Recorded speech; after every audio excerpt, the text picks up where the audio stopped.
Alright guys, welcome back to Underground Science, and in this video we're going to be looking at the acid dissociation constant, or also known as the acid ionization constant, or also known as the Ka value. Alright, so this will be the beginning of our acid and bases, right? So this will help us later when we talk about acid basis calculations and even titrations. Alright, so let's just go ahead and look at a quick overview of what the Ka is. Alright, so what is the acid dissociation constant? So when someone talks about the Ka, right, the Ka value, or the acid dissociation constant, which you look up, right, in a table where it'll tell you specific acid dissociation constants for specific acids.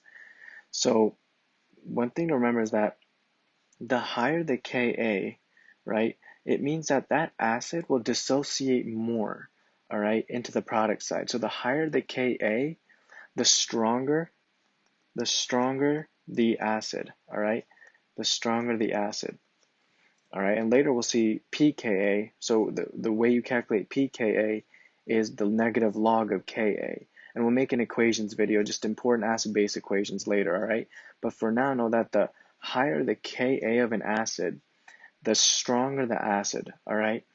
Because the higher the Ka, the higher the value, it means that the more that acid will dissociate and the more the acid will go towards the product side. All right, and that indicates that it's a strong acid. So what that means is that if we look at water, not water, if we look at hydrochloric acid reacting with water, we know hydrochloric acid is a very strong acid. All right, and when we see it reacting with water, we see that we get hydronium, right? Hydronium cations, which indicates we're in an acidic solution. And then we get a chloride anion, which is a very, very, very weak conjugate base, because remember in our previous videos when we talked about the conjugate acid conjugate base video, we said the stronger the acid, the weaker the conjugate base. All right, and HCl, let's indicate here that it's a strong acid, which means that it's going to have a very high Ka value.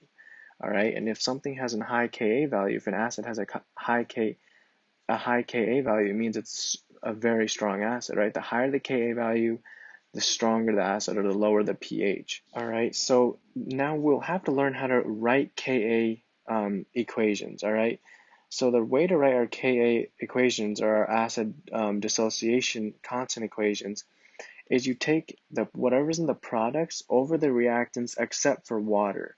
All right, because water is a liquid, and water is said to not really affect how well the acid will dissociate. And also we leave water out because the concentration of water is constant, all right? So you don't really care about water when you're writing the acid dissociation constant equations, all right? So what you're going to do is that, so we're going to write out that Ka is equal to the product, right? So the product of the concentration of our hydronium cations times our chloride anion divided by our acid, all right? So the concentration of our acid, all right? In this case, it's going to be our HCl acid, all right? So let's go and write that down.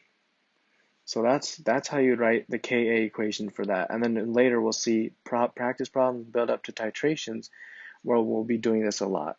All right, so let's see another practice problem. So let's go and take nitric acid. All right, so nitric acid is written like this, HNO3. It's another strong acid, all right? And let's react it with water. And what we're going to get, right, when we see our benzolaric acid base and see what donates and what accepts what hydrogen cation, it's going to lead to hydronium cations in solution, indicates an acidic solution, and we're going to have our nitrate anion, all right? So we're going to have a conjugate base there. And so our nitric acid, right, in this case was the benzolaric acid, but what's important is how do we write the Ka equation? So again, you would leave water out of it because water is a liquid and its concentration remains constant, all right? So it doesn't really affect how much nitric acid will dissociate into its ion form. All right, so let's go and write out the Ka equation. So the way you would do that is just the Ka, or the acid dissociation constant, is equal to the product of the conjugate base, or the nitrate anion, times the hydronium cations, right, over our acid, right, our benzolaric acid, which is just the nitric acid, all right, the concentration of it. And that's it, guys. So just make sure to identify the fact that you don't put water in your Ka equation, and that's it. And just know the basic idea of what Ka is. All right, and we'll discuss Kb in a later video, which is just the base dissociation constant. All right, so the Ka is pretty much how much that acid will dissociate into its ion form, right? If it's a strong acid, it's gonna dissociate fully. If it's a weak acid, it's not gonna dissociate fully, right?